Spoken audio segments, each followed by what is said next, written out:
Greetings. Today is 1/2/3/2019. I have a testimony for you all. I overheard a child telling their older sibling that they had a dream of all of them going to heaven. Now, when children tell me something, I like to take them serious. I don't like to write them off, especially when they talk about dreams. So when I heard it, I inquired the child about the dream. Now, normally, I don't like talking about dreams. I consider them personal. But this dream was so precise and pertains to this video and past videos that I decided to share it with you all as a testimony. So the child said that their family was in the kitchen.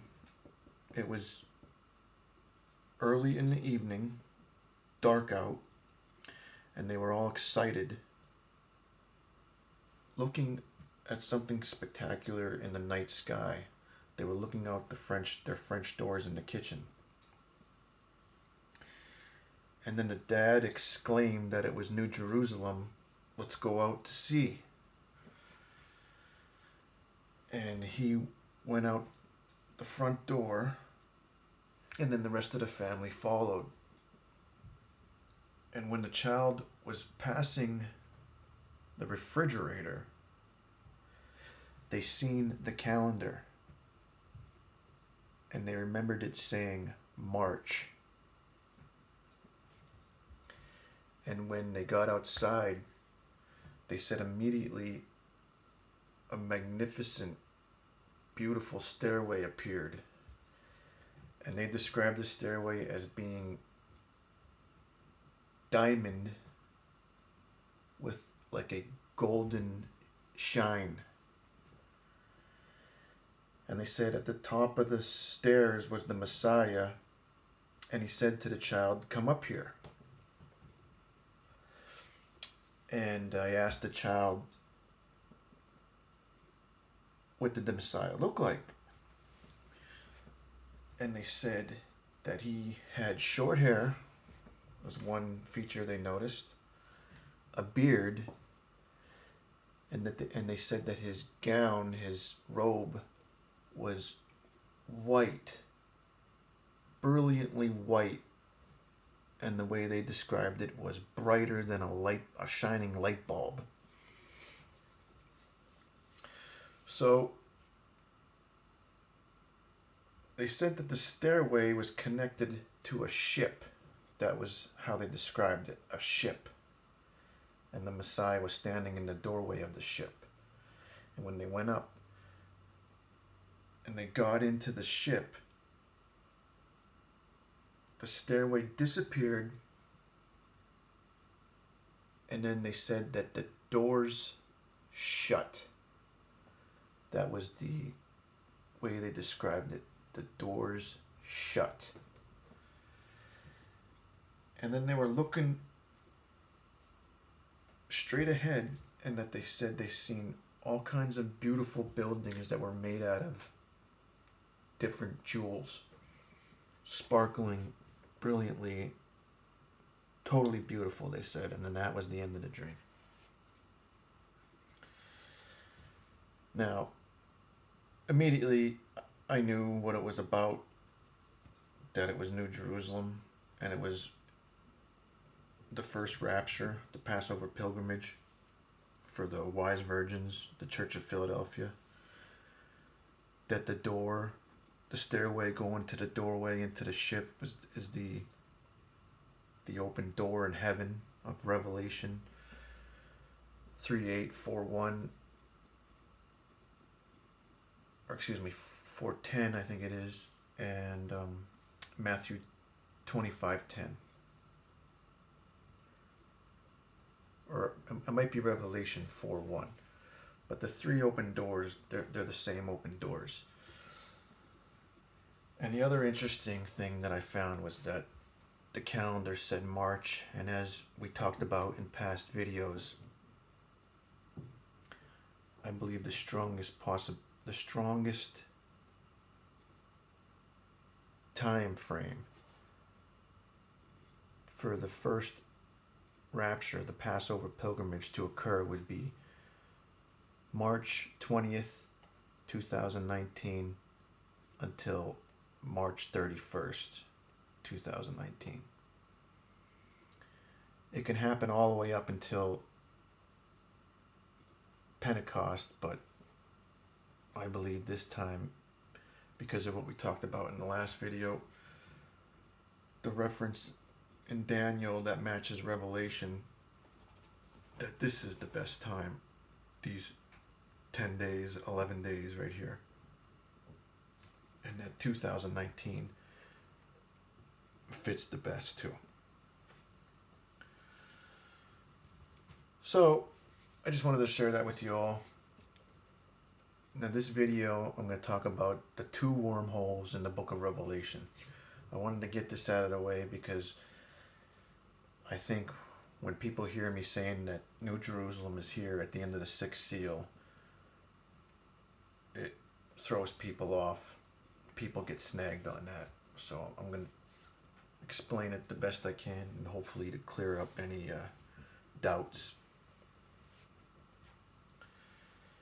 So to lay the foundation, I'm going to give you the way I envision the beginning of creation. Because right now I believe that the Almighty and the Messiah and the host of heaven and New Jerusalem, that they are in a different dimension. They're above our universe, outside our universe. They're in a different dimension. So I'm going to show you how I envision the beginning of creation to kind of lay a foundation for that. So I believe that in the beginning was a perfect void. Science calls a perfect void a perfect vacuum. No matter, no energy, perfect negative, perfect ground. So in the beginning was the void, nothing. And outside of that void, in the other dimension, is the Almighty, which is, he's like perfect energy. Perfect positive. His energy is what holds everything together. It's what all information is transferred by. All information of everything, of all time, past and present, is in his energy. And the Messiah is his energy being manifested into a voice or a vibration. In the beginning, it's when he manifested it into the void.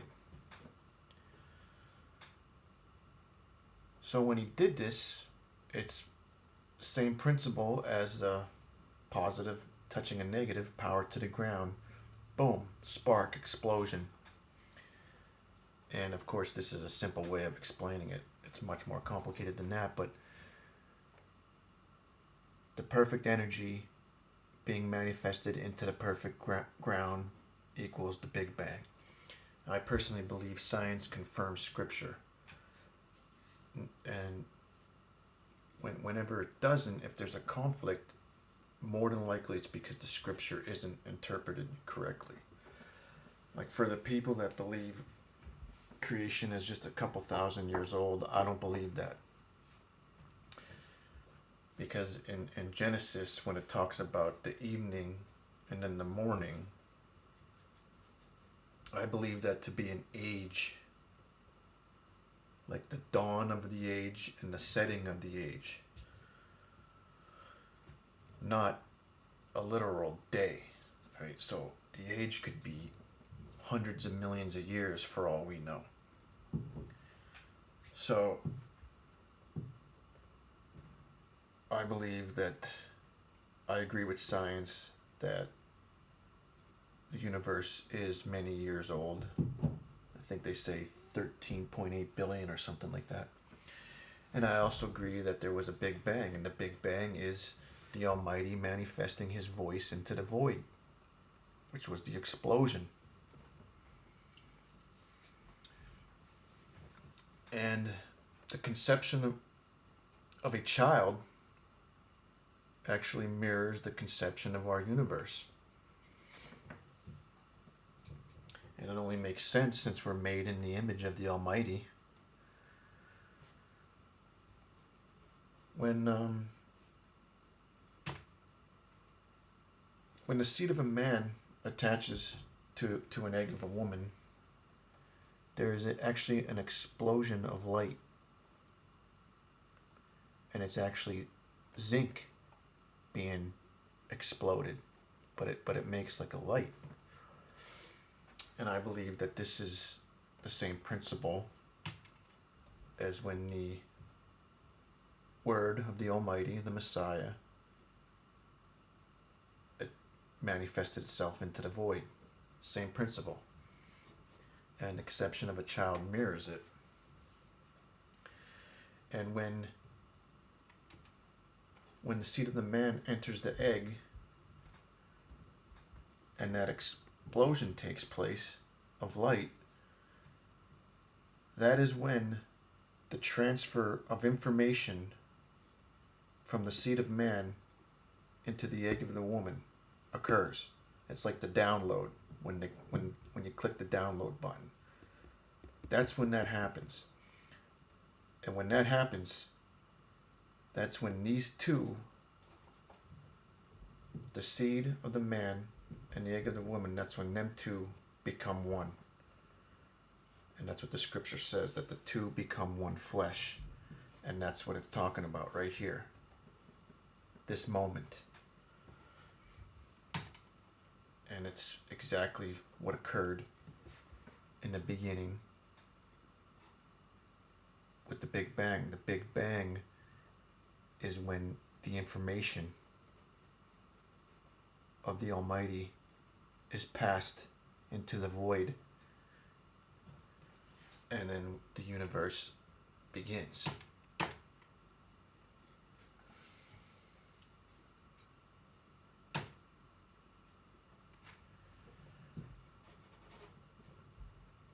So,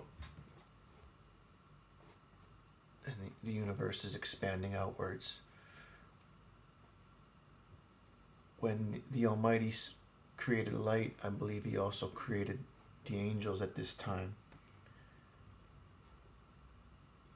and gave them the blueprints to do creating.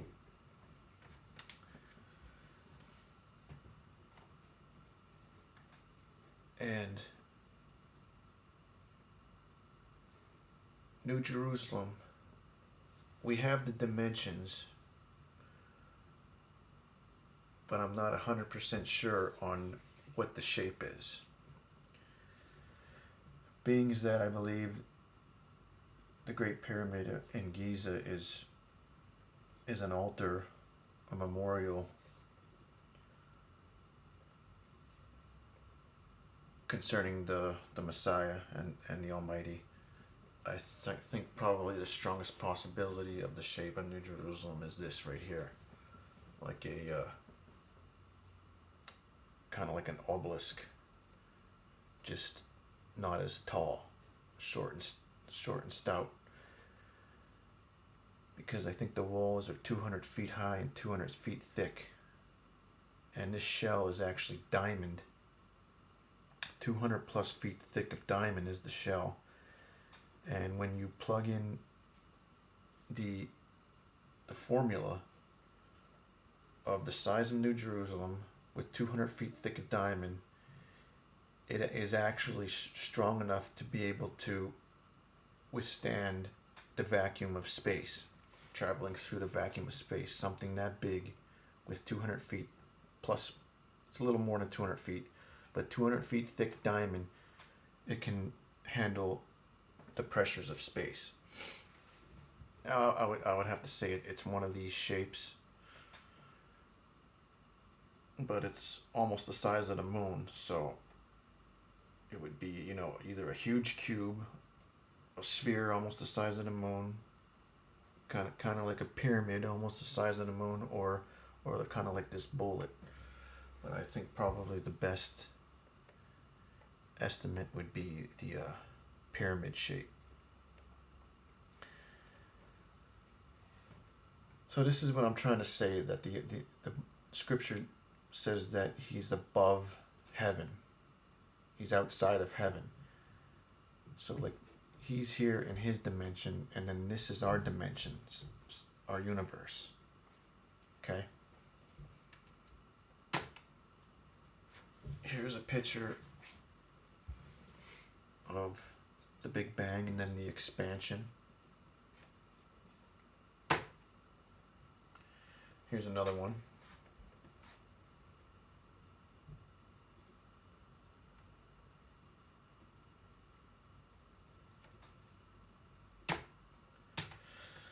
So when you see the shape, now what I want to get across is that he is outside of our universe. Like when you walk outside on a cold morning, and you're warm, and you go outside on a cold morning, and if you blew out your breath, you would see your frosty breath. And to me, that's kind of like an explanation of the Almighty speaking the universe, and that it's flowing out of him. He's outside of that breath. He's not in that breath. The breath is expanding outwards from him. And that's just another way I'm trying to describe that he's outside of the universe.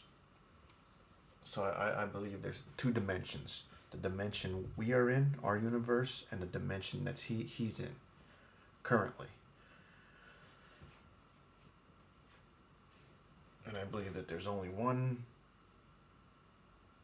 timeline. There can't be all kinds of different multiple timelines and all that stuff. I believe that there's one timeline, and the universe is in one dimension, and the Almighty is in another dimension. So why am I saying this?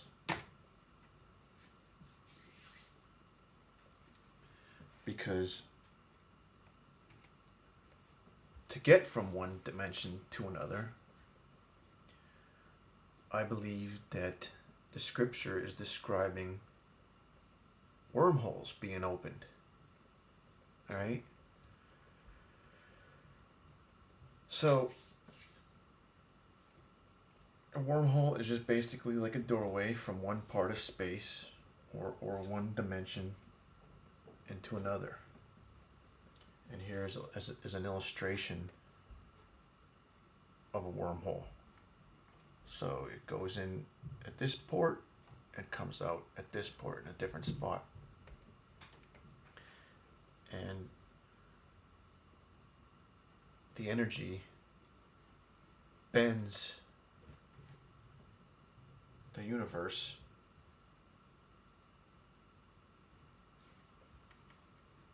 closer together so that it makes the travel time shorter, but it's actually a long distance.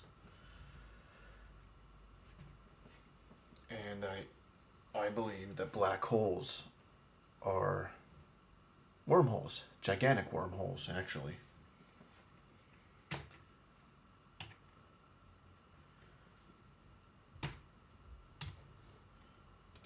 Right here is a picture of a black hole, and it's sucking in this energy right here. Okay? And what I believe happens with a black hole is that it is the same principle of a shop vac vacuum. You have the hose that sucks in the dirt, and then you have the exhaust that spits out the air. And then you have the power source that powers the vacuum. Okay? I believe that a black hole operates on the same principle. The power source of the black hole is a collapsing star. A star collapses, it's still spinning. The collapse is so strong that it rips open this black hole. All right? And then I believe what happens is that on the other side of the black hole is a white hole. And it can be any distance. It could be, real close. It could be on the other side of the universe. I guess it would depend on how powerful the star was. But what I believe what happens is that when the star collapses and rips open the black hole,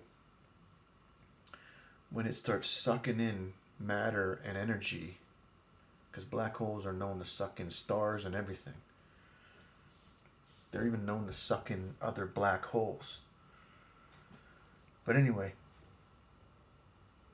what I believe happens is when they suck in that energy and matter, what they do is that the pressure, the gravity is so powerful inside that black hole that it compresses everything into the purest form of energy, similar to the original energy that the Almighty manifested into the universe via the Messiah. And then it spits out that pure energy out the white hole on the other side of it. And science basically calls the energy dark energy. I don't like that name, but that's what they call it. And that's what I believe happens. And it's the same principle as a wormhole. You go in one door and you come out the other door in another place.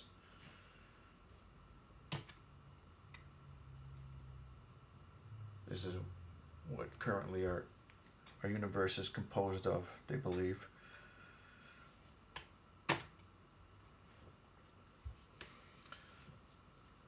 So this is what I was talking about earlier. In the beginning, the Almighty created light. And then it goes on to say, and the evening and the morning were the first day. Now, I believe that this is a metaphor. Maybe the original didn't say it this way, but even if it did, I believe it to be a metaphor. That is what it's saying is that he worked during the first age,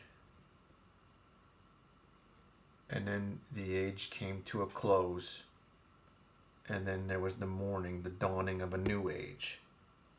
Not a literal day, okay? And something else concerning the conception is, right here we see in Genesis 2:7, the Almighty formed man of the dust of the ground and breathed into his nostrils the breath of life, and man became a living soul. Okay, right here is how we're made in the image of the Almighty, because he breathed his breath of life into Adam, the original man, and he breathed it into the man, not the woman. Okay, meaning that the DNA that passes on the breath of the Almighty, the breath of life, comes from the seed of man. All right, and this is where demons come from, because the children of the fallen angels and the human females, they didn't have any DNA from a man. So they didn't get the breath of life from the Almighty. They got their spirit from the fallen angels, the wicked angels. And that's where demons come from. So when their flesh dies, they're just evil spirits. Some of them were locked up in the abyss, and others, I believe, are still free to roam. Obviously, some are free to roam because of the one that fell down on its face in front of the Messiah and was scared that he was going to put them into the abyss. So obviously they're still roaming, but some are locked up too, and that's what the locust army is in Revelation 9 that gets released at the fifth trumpet with the fallen angel in Revelation 9.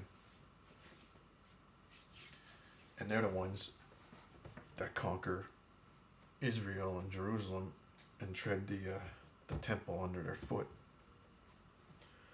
With ease, they conquer what's left of the earth with ease, not with peace. So, right there is where demons come from. And the breath of life is passed through the DNA of the seed of man. Okay.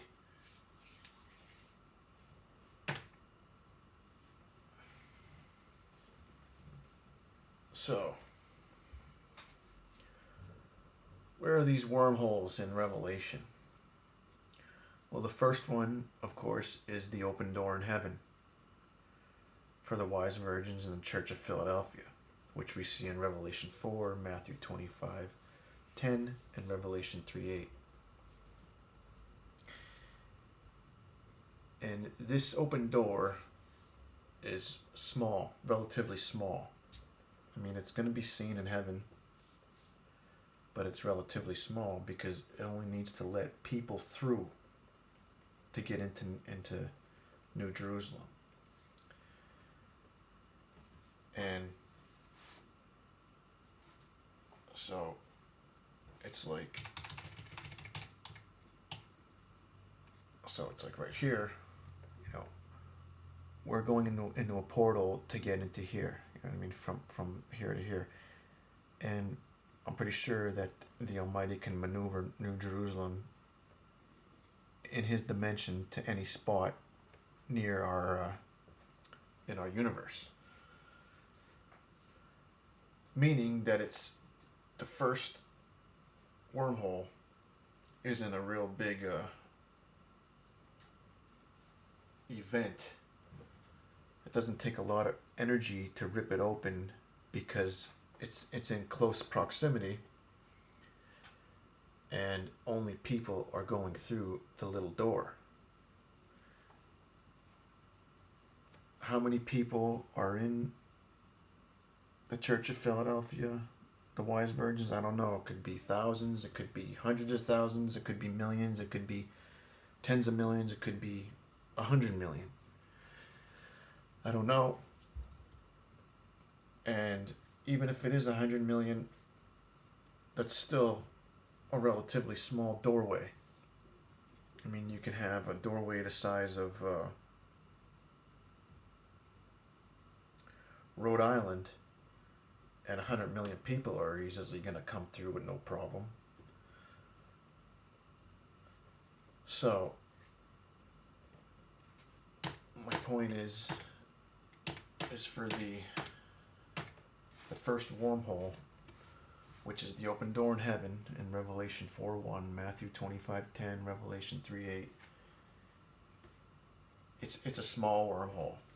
It doesn't need a lot of energy to be ripped open. Now, I'm saying that as in it's not a lot of energy for the Almighty. For humans, we can't do it yet. We're working on it, but we're still they believe, hundreds of years away from getting an energy source just to rip open a wormhole, let alone keep it open and stable for something to pass through. But they are working on it. So when this first wormhole opens, there's not going to be much physical disturbances on Earth or in space. There may be some, but it's not going to be real bad because the scriptures doesn't really mention it being anything going on when the door opens in heaven.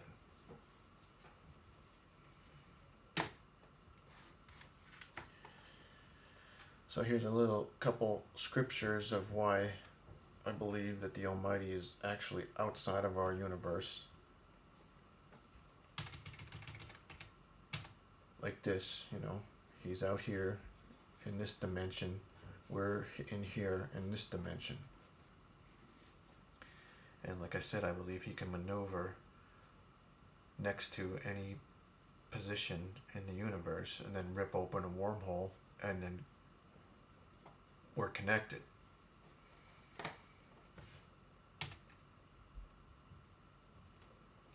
So, if he's right here, and we're right here, he just comes down here, rips open the wormhole, and boom.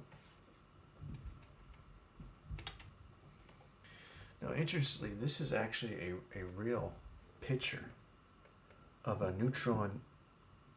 I think it's of two neutron stars colliding, or a neutron star exploding. I don't remember what it was. But look at that. Isn't that amazing? This is from the explosion. The energy from the explosion. They said that the energy is super fast from this explosion. And when I seen this, I was like, that cross, that's so interesting.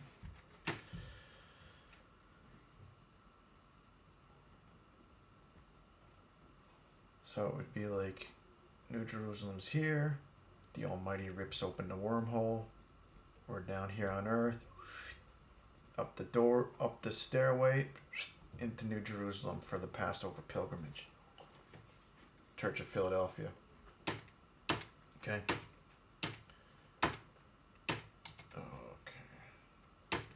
No. So that brings us to the second wormhole. And now this is the one. This is the one that roughs up everything. So the second wormhole is seen in Revelation 6:13 to 14.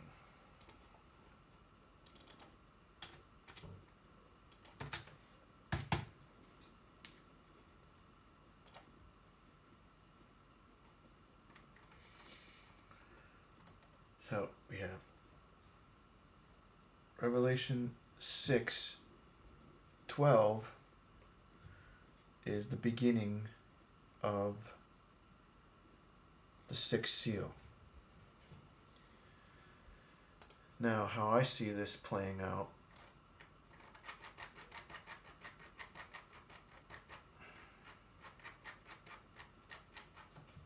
come on.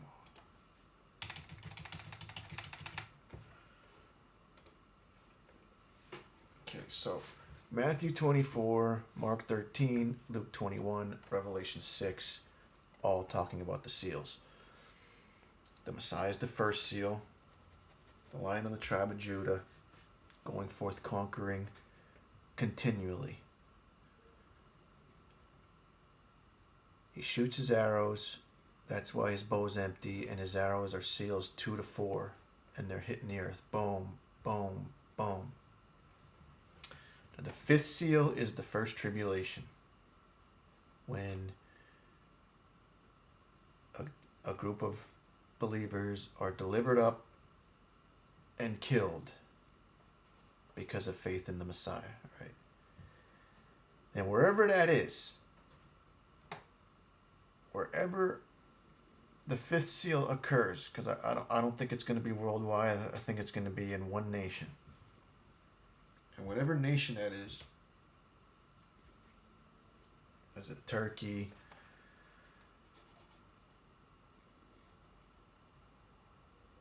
Syria, whatever nation starts killing believers, that is where I believe is going to be the great earthquake, which begins the sixth seal. So,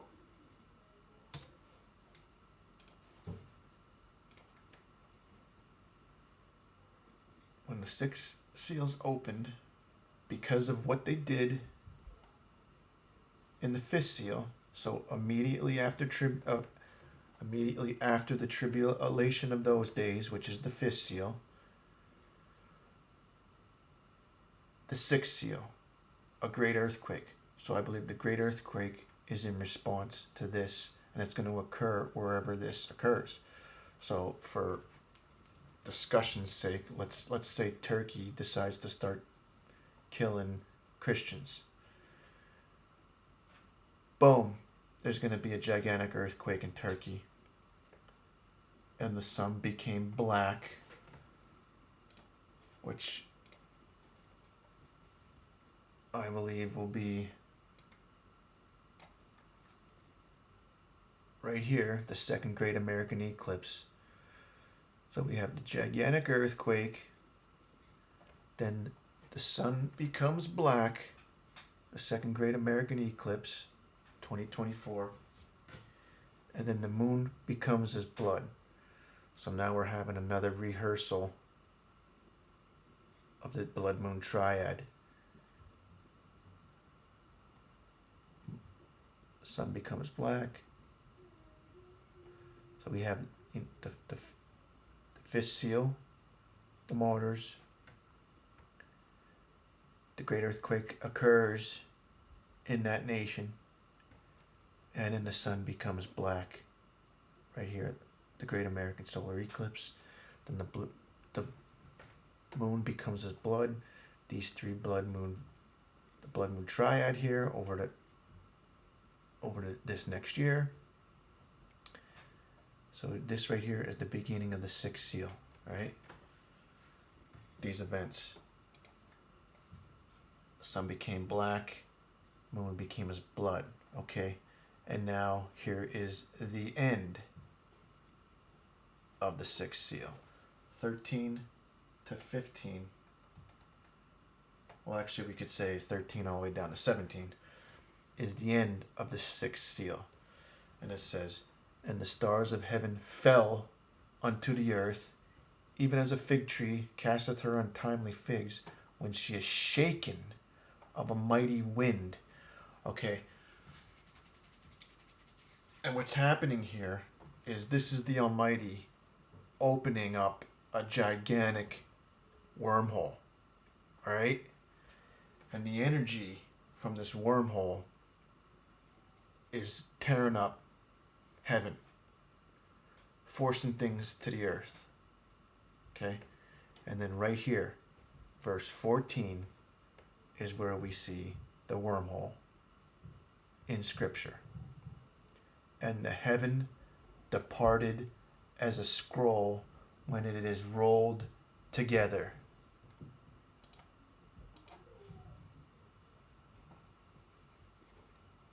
Okay, there we go, right there. The scroll rolled together, wormhole. All right? "And every mountain and island were moved out of their places."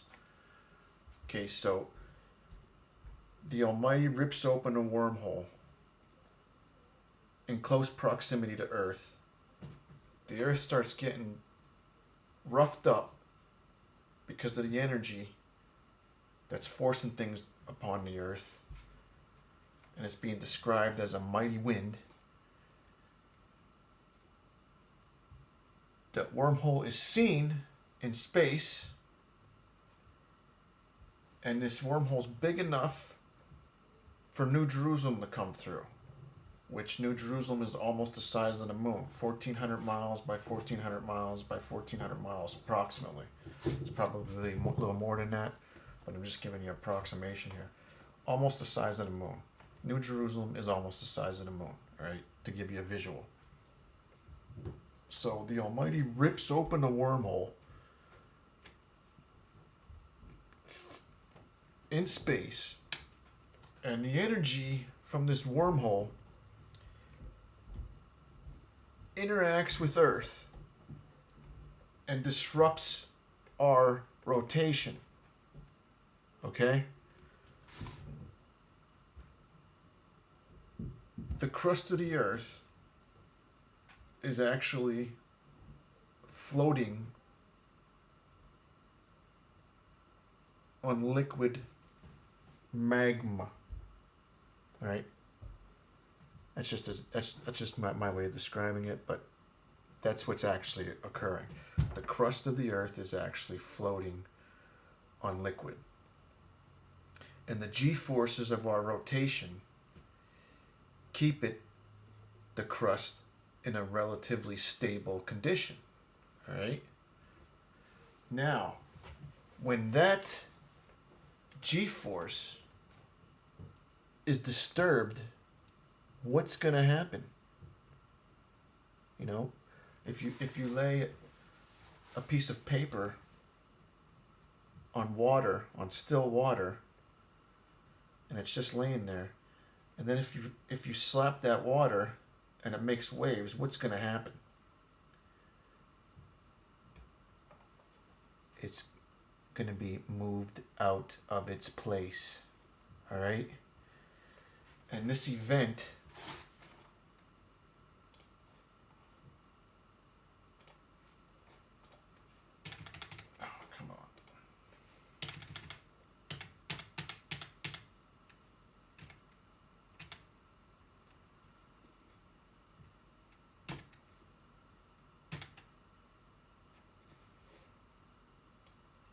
This event is described in Isaiah 24:20.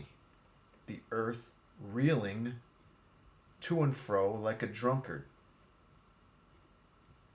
Right? That's exactly what it's talking about.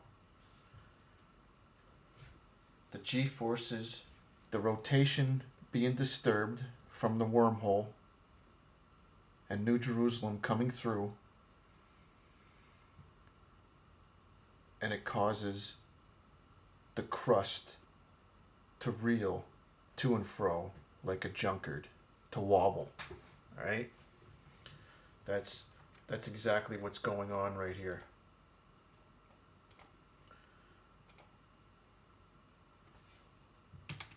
When the Almighty rips open the wormhole right here in Revelation 14. Okay?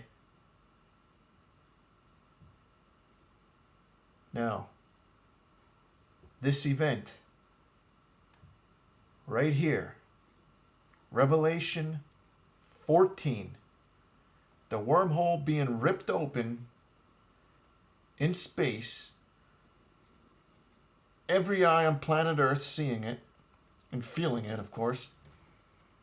This is the sign of his coming. His coming begins when the wise virgins are removed, and it's a 7-year process.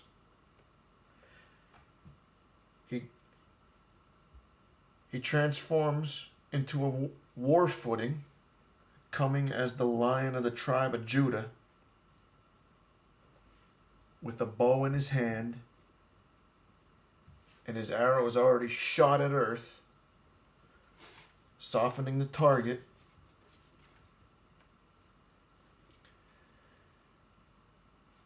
And then he finishes his coming with the sign of his coming, which is right here, Revelation chapter 14, when the wormhole is ripped open in space and everybody sees it, and then they see the magnificent city of the Almighty, New Jerusalem, come through the wormhole. Now, let me ask you this. I'm doing this video so you guys can get rid of the doubts of New Jerusalem not being here. Because people are going to say, oh, no, the Messiah's not here till the end. He doesn't come down to earth until the end. But he's here at the end of the sixth seal when New Jerusalem comes through this wormhole. And look right down here. So everybody's hiding. And what do they say? Hide us from the face of him that sitteth on the throne, and from the wrath of the Lamb. How do they see his face if he's not here? Okay? And then all throughout the rest of Revelation,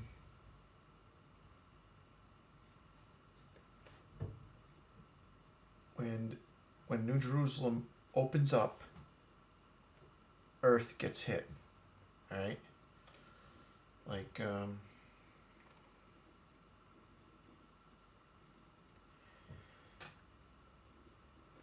and same thing goes for the first rapture. The door in heaven needs to be opened, and the wise virgins go through into New Jerusalem. All right. Well, for the second rapture, the believers are gathered in the clouds. Why are they gathered in the clouds? Because New Jerusalem's here. They're gathered into the clouds because it's right on top of the clouds of our sky. In between us and the moon. Right outside our atmosphere, I would say, where the satellites are.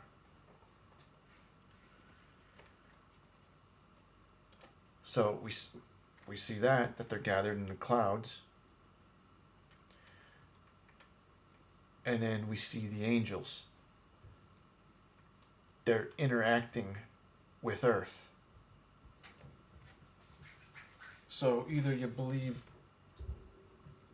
the Messiah, the Almighty rips open one wormhole at the end of the sixth seal and brings New Jerusalem through, or you have to believe that every time the angels interact with earth, a wormhole's being ripped open so that they can come from New Jerusalem, hail, fire, censer thrown down, come down and open the abyss.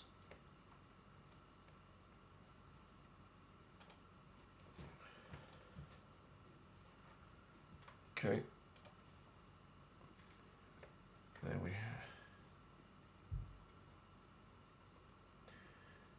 another mighty angel come down from heaven. So every single time that these events occur, if you don't believe New Jerusalem's here, then you have to believe that the Almighty rips open a wormhole every single time for them to come through. So to me, it makes way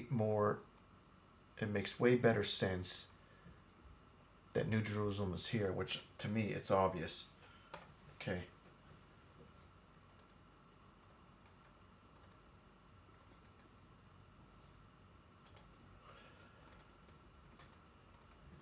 Right here, we got the 144,000. Hear a great voice from heaven. Really, it's a great voice from space. All right. And they heard a great voice from space saying unto them, come up hither. And they ascended up to space in a cloud.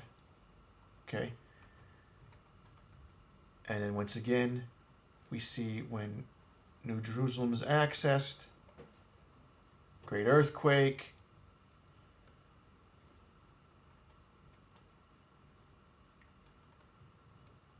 Okay, seventh angel sounded, great voices. All right. And the temple of the Almighty was opened in heaven, and there was seen in his temple. Okay, how are you seeing inside New Jerusalem if it's not here? And if you believe it isn't here, then you have to believe that every single time he's ripping open another wormhole.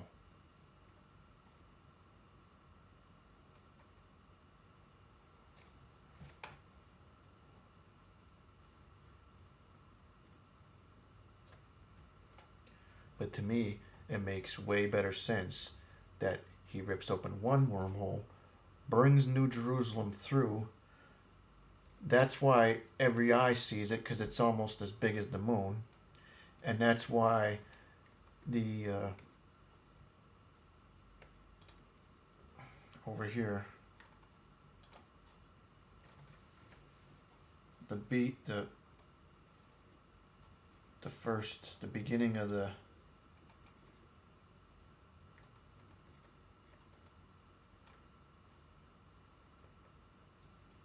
okay, ready? The beast of the sea, which is Revelation 13, is a timeline. Revelation 12 is a timeline of the 144,000, and Revelation 13 is a timeline of the wrath. Okay, the first half of the wrath is the beast of the sea, meaning it's a kingdom of evil spirits from the abyss.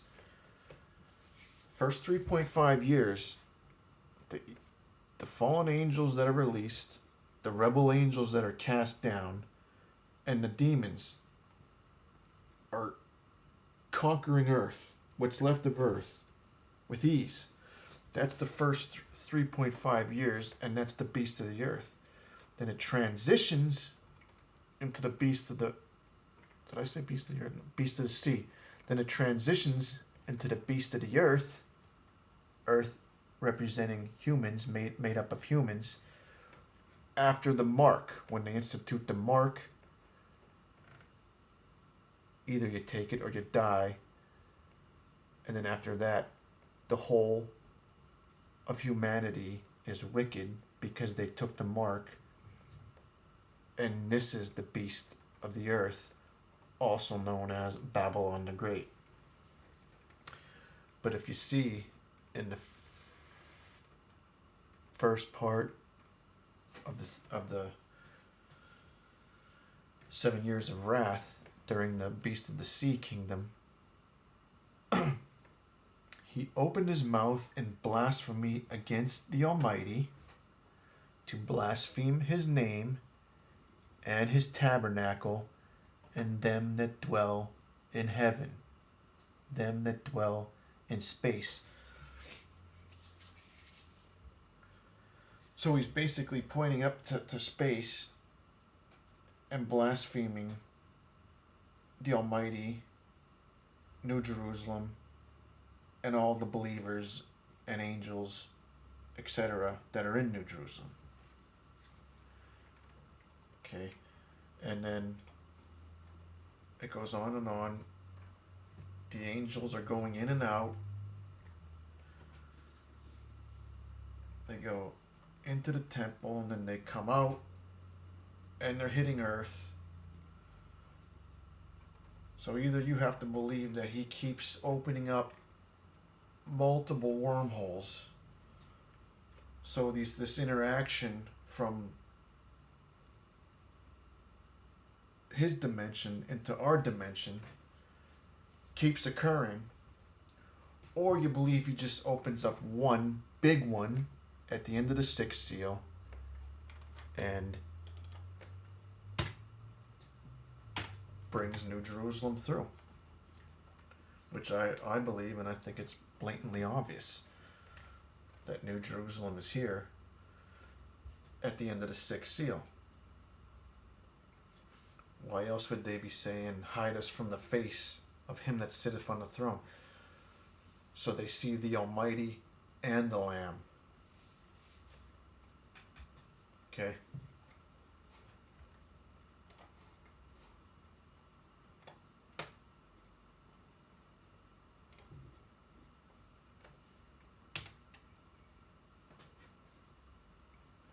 So it makes more sense that the Almighty only opens 2 wormholes versus very many. Every time the angels go in and out of the temple, a wormhole would have to be opened if New Jerusalem remains outside of our dimension. And the second larger wormhole also accounts for the disturbances on Earth, because the energy disrupts everything. I mean, we're talking about a vast amount of energy to rip open a wormhole, keep it stable, and bring through something almost as big as the moon. All right? Now, of course, we know it's possible because we see it all the time with black holes, but I'm just saying that's why we're seeing all them disturbances during the end of the 6th seal. Alright, well, I hope that helped.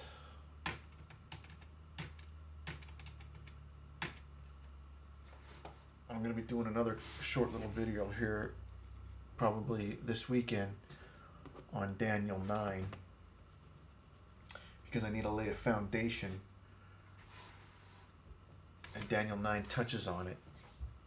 And plus, doctrines of man have decimated Daniel 9, and it's just so confused. But I'm going to do a little video on that to lay a foundation before I hit on the seals, the first couple seals.